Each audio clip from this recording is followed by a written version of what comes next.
ಎಲ್ರಿಗೂ ನಮಸ್ಕಾರ. ನಾನು ಡಾಕ್ಟರ್ ಸತೀಶ್, ಹೃದ್ರೋಗ ತಜ್ಞ. ನೀವು ವೆಯ್ಟ್ ಲಾಸ್ ಮಾಡೋದಕ್ಕೆ ಹರ್ಬಲ್ ಪ್ರಾಡಕ್ಟ್ಸ್ ಯೂಸ್ ಮಾಡ್ತಾ ಇದ್ದೀರಾ? ಹಾಗಾದ್ರೆ ಈ ವಿಡಿಯೋ ನಿಮಗೋಸ್ಕರ. ಕೇರ್ಫುಲ್ ಆಗಿ ಕೇಳಿಸ್ಕೊಳ್ಳಿ. ಸೊ ಯಾವುದೇ ಒಂದು ವಸ್ತುವನ್ನ ಹರ್ಬಲ್ ಅಂದ ತಕ್ಷಣ ಅದು ನಿಮ್ಮ ಹೃದಯಕ್ಕೆ ಸೇಫ್ ಅಂತ ಏನಲ್ಲ. ಸೊ ಒಬ್ಬ ಕಾರ್ಡಿಯಾಲಜಿಸ್ಟ್ ಆಗಿ ನಾನು ನೋಡ್ತಾ ಇರ್ತೀನಿ, ತುಂಬಾ ಜನ ಈ ಹರ್ಬಲ್ ಪ್ರಾಡಕ್ಟ್ಸ್ ನ ಯೂಸ್ ಮಾಡ್ತಾ ಇರ್ತಾರೆ ಮತ್ತು ಅದು ನ್ಯಾಚುರಲ್, ಅದರಿಂದ ತೊಂದರೆ ಆಗೋದಿಲ್ಲ ಅಂತ ಅನ್ಕೊಂಡಿರ್ತಾರೆ. ಹಾಗೆ ನನ್ನ ಹತ್ರನೂ ಸಲಹೆ ಕೇಳ್ತಾ ಇರ್ತಾರೆ, ಯೂಸ್ ಮಾಡ್ಬೋದಾ, ಹೇಗೆ ಡಾಕ್ಟ್ರೆ ಅಂತ. ಸೊ ನೆನಪಿಡಿ, ಇವುಗಳಲ್ಲಿ ಹೆಚ್ಚಿನವು ಕೇವಲ ನ್ಯೂಟ್ರಿಷನಲ್ ಸಪ್ಲಿಮೆಂಟ್ಸ್ಗಳು, ಅದು ಮೆಡಿಸಿನ್ ಅಲ್ಲ. ಸೊ ಇವುಗಳನ್ನು ಔಷಧಿಗಳಂತೆ ಕಠಿಣವಾಗಿ ಪರೀಕ್ಷೆಗೆ ಒಳಪಟ್ಟಿರೋಲ್ಲ.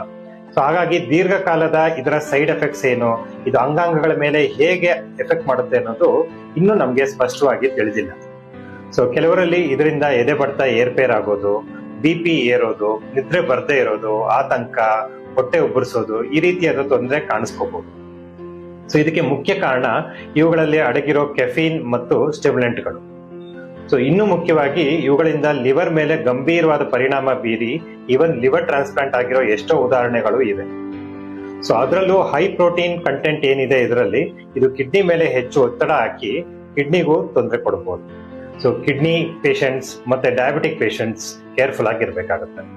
ಸೊ ನಿಮ್ಗೆ ಆಲ್ರೆಡಿ ಹಾರ್ಟ್ ಪ್ರಾಬ್ಲಮ್ ಇದ್ರೆ, BP, ಶುಗರ್ ಅಥವಾ ಕಿಡ್ನಿ ಸಮಸ್ಯೆ ಇದ್ರೆ ನೀವು ಇದನ್ನು ತಗೊಳ್ಳೋದಕ್ಕಿಂತ ಮುಂಚೆ ಎಚ್ಚರವಾಗಿರ್ಬೇಕು. ಸೊ ನೀವು ತಗೊಳ್ತಿರೋ ಬೇರೆ ಬೇರೆ ಮಾತ್ರೆಗಳ ಜೊತೆಗೂ ಈ ಸಪ್ಲಿಮೆಂಟ್ಸ್ ರಿಯಾಕ್ಟ್ ಆಗಿ ತೊಂದರೆ ತಂದೊಡ್ಬಹುದು. ಸೊ ವೆಯ್ಟ್ ಲಾಸ್ ಮತ್ತು ನಿಮ್ಮ ಆರೋಗ್ಯ ಯಾವಾಗ್ಲೂ ನಿಮ್ಮ ಹೃದಯ, ಲಿವರ್ ಅಥವಾ ಕಿಡ್ನಿಗಿಂತ ಮುಖ್ಯ ಅಲ್ಲ. ಸೊ ನೆನಪಿಡಿ, ಹರ್ಬಲ್ ಅಂದ ತಕ್ಷಣ ಅದು ಆಟೋಮೆಟಿಕಲಿ ಸೇಫ್ ಅಲ್ಲ. ನ್ಯಾಚುರಲ್ ಅಂದ್ರೆ ಅದು ರಿಸ್ಕ್ ಫ್ರೀ ಅಂತಾನೂ ಅಲ್ಲ. ಸೊ ಯಾವುದೇ ಸಪ್ಲಿಮೆಂಟ್ಸ್ ಅಥವಾ ಶೇಕ್ ಶುರು ಮಾಡೋ ಮುಂಚೆ ನಿಮ್ಮ ಡಾಕ್ಟರ್ ಹತ್ರ ಒಮ್ಮೆ ಮಾತಾಡಿ. ಸೊ ನಿಮ್ಮ ಹೃದಯಕ್ಕೆ ಬೇಕಾಗಿರೋದು ಸೈನ್ಸ್ ಅಥವಾ ವಿಜ್ಞಾನ, ಶಾರ್ಟ್ ಕಟ್ ಅಲ್ಲ. ಧನ್ಯವಾದಗಳು.